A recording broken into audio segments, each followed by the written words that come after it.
오랜만에요. 한명숙 전 국무총리의 이름이 뉴스에 올랐습니다. 무슨 일인지 보고 오겠습니다.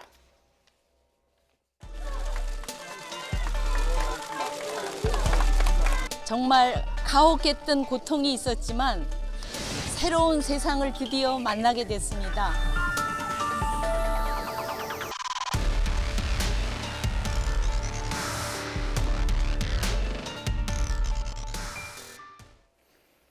네, 새로운 세상을 만났다는 한명숙 전 총리. 2년 전과 오늘 인터뷰 내용을 들어보고 계속 얘기해 보겠습니다. 법원의 판결을 따르지만 유감스럽게도 인정할 수는 없습니다. 공정해야 될 법이 정치 권력에 휘둘리고 말았습니다. 짧지 않았던 2년 동안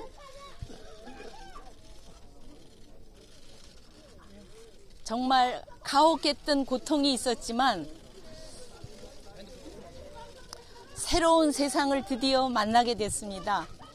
여러분께서 보내주신 그 사랑에 힘입어서 앞으로도 당당하게 열심히 살아나가겠습니다. 여러분 대단히 감사합니다. 고맙습니다. 네, 2년 동안의 수감 생활을 마친 한명숙 전 총리의 소감까지 들어보셨습니다. 변호사님, 2년 전에 한명숙 전 총리가 어떤 혐의를 받았던 거죠? 이 정치자금법 위반이어서요. 9억 원의 정치자금을 수수했다는 거였는데 한명숙 전 총리의 경우에는 2번 기소가 됐었는데 첫 번째로 기소가 됐던 부분에 대해서는 이제 뇌물인데 그 부분에 대해서는 무죄가 나왔고 두 번째로 기소가 된 부분이 이제 유죄로 확정이 됐던 거예요. 근데 이 불법 정치자금 수수 내용은 뭐냐면 2007년 열린우리당 대선 경선을 앞두고 한만호 전 한신건영 대표로부터 9억 원을 수수했다는 건데 이 부분이 1심에서는 이제 무죄가 나왔거든요. 그런데 2심하고 대법원에서 이게 뒤집혔는데 대법원에서 견해가 나뉘었어요. 8대5로 다수는 이제 9억 원 전체가 유죄라고 봤고 5명의 이제 소수 의견은 3억 부분에 대해서는 수표 번호가 나와 있고 또 2억 원을 한명숙 전 총리가 돌려줬다는 사실이 인정되기 때문에 여기는 유죄지만 나머지 6억에 대해서는 이 줬다는 사람이 말을 번복한 걸로 볼 때 이거는 공판 중심주의 원칙에 비춰볼 때 이 부분은 무죄로 인정함이 타당하다 그랬는데 어쨌거나 3억 부분에 대해서는 13명이 모두 일치한다 그렇게 결론을 내렸고 최종 선고는 이제 징역 2년이었고 8억 8천 추징금 선고받았고요. 의원직은 당연히 상실됐었죠. 네, 지금 판결이 이제 중간에 바뀌었던 부분에 대해서 설명을 해주셨는데 한만호 전 한신건영 대표 같은 경우에는 정치자금을 건넸다 이렇게 진술을 했다가 나중에 이거를 번복했다는 거죠. 네, 안 줬다고 이제 번복을 했어요. 근데 이렇게 중간에 진술을 번복하는 경우에 예를 들어서 수사기관에서의 진술이랑 법정에서의 진술이 불일치하는 경우가 있거든요. 근데 공판 중심주의라는 게 원칙이기는 한데 단지 이 진술만 증거가 있는 게 아니라 다른 정황 증거들이 또 있을 거 아닙니까? 그러면 이런 정황 증거들에 비추어 법원이 어느 부분을 인정하느냐는 법원의 재량이에요. 근데 이제 다수 의견은 그 번복한 진술을 인정할 수 없고 예전의 진술에다 더 무게를 실어줬던 거죠. 네. 교수님, 이게 1심에서 무죄가 나왔다가 이제 항소심에서 유죄가 나오고 대법원에서도 유죄 판결이 나왔던 건데 이런 과정을 두고 민주당에서 당시 재판에 문제가 있었다 이런 취지로 지금 비판을 하고 있는 상황 아닌가요? 네, 그렇게 비판을 하고 있는 상황인데 근데 법리적으로 보면은 사실은 그 똑 떨어지는 그 증거들이 그 있었다고 저는 봅니다. 가장 그 대표적인 것이 그 1억 원 그 수표인데요. 그 한신건영 한만호 대표의 수표가 이 한명숙 총리 동생 전세금에서 1억 원이 나왔습니다. 근데 이 두 사람은 모르는 사이죠. 그러니까 결국은 1억 원이라고 하는 그 확실한 증거가 있다라고 하는 이런 점이고, 근데 지금 이 한만호 대표가 그 1심에서 허위 증언을 한 걸로 또 사실은 이제 그 법적 구속이 됐죠.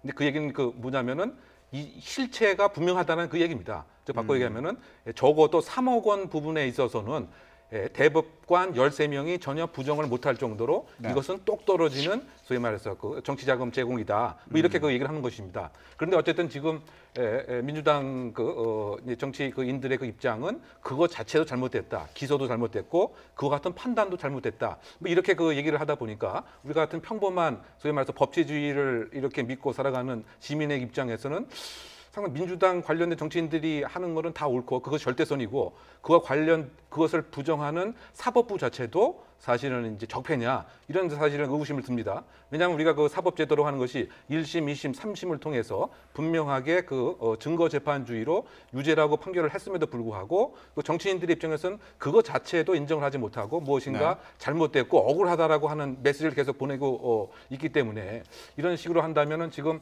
교도소에서 복역을 하고 있는 많은 사람들도 다 나는 무죄다 뭐 이렇게 얘기를 하지 않을까라고 하는 저는 좀 비판적인 생각이 많이 좀 들었던 거죠. 네, 지금 교수님이 해주신 그런 말씀이 이제 야권에서 특히 자유한국당에서 사법권을 침해하는 거 아니냐 이런 비판이 나오고 있는 상황이고요. 그렇죠. 네. 그러다 보니까 그 지금 얘기하는 그 사법부를 개혁을 해야 된다라고 하는 것이 소위 말해서 정말 증거 재판주의에 입각한 그런 개혁인지 네. 또는 소위 말해서 대법원장의 어떤 행정 권력을 갖고 있는 것을 개선하기 위한 개혁인지 아니면은 네. 소위 말해서 그 민주당 정치인들에 대한 판단 자체를 무엇인가 유리하게 하는 것이 개혁인지 이런 비판적인 생각도 분명히 그 나옵니다. 네. 어쨌든 간에 지금 소위 말해서 그 회계 장부 그다음에 격리 직원 그다음에 1억 원의 수표 이거 자체에 대해서는 지금 민주당 정치인들이 전혀 언급을 하고 있지 않은 점은 법정 증거에 대한 견해보다는 네. 지금 그 정치적인 그 소위 말해서 공세 내지 정치적인 뭐 억울함을 표명하고 있는 것 같은데 법적으로는 별 문제가 없는 것이 아닌가 저는 그런 생각이 많이 듭니다. 네, 지금 뭐 민주당에서는 애초에 판결이 잘못됐고 그 과정이 잘못됐다 이렇게 주장을 하고 있고 또 반대쪽에서는 또 그런 주장을 또 비판하는 그런 입장을 내비치고 있고요. 그런데 오늘 출소 당시 모습을 보더라도요. 네. 한명숙 전 총리의 뭐 지지자들은 물론이고요. 취재진들도 많이 몰렸고 눈에 띄었던 게 박사모 회원들이 또 가서 그렇죠. 네, 이렇게 비판하는 모습을 보이기도 했는데 이런 건 어떻게 봐야 될까요? 그날 그 한 전 총리 지지자들이 한 100여 명이 있었고요. 그리고 또 이제 정당에다 한 100여 명 있고 기자들 이래서 이제 상당히 이제 어떻게 보면 많은 사람들이 뭐 자리 다툼을 하듯이 이렇게 했는데 이 사이에 박사모가 있었습니다. 네. 자, 이 박사모가 있었던 여러 가지 이제 의미를 저희들이 이제 분석을 해보면 이렇습니다. 한명숙 전 총리의 문제, 자 범죄가 있다. 계속 이제 지속적으로 이야기를 하면서 확증 심리를 가지게 하고 그리고 본인들이 지지하는 어떤 이제 박근혜 전 대통령에 대해서 희석 심리를 가지기 위한 하나의 사람의 심리다 이렇게 보실 수는 있고요. 네. 많은 지지자들이 나온 것들이 아니고 5명 정도 남짓되는 사람들이 나와서 어떤 피켓을 들고 그리고 네. 박근혜 대통령에 대한 지지와 한명숙 총재에 대한 범죄에 대한 사실을 계속 각인을 시켰거든요. 이런 부분들은 스스로에 대한 어떤 희석 심리를 가지고 있기 위한 하나의 방법이다 이렇게 얘기할 수는 있겠습니다. 네, 알겠습니다. 이번 그 논란이요 정치권의 공방으로 또 계속 이어질지 지켜보도록 하겠습니다.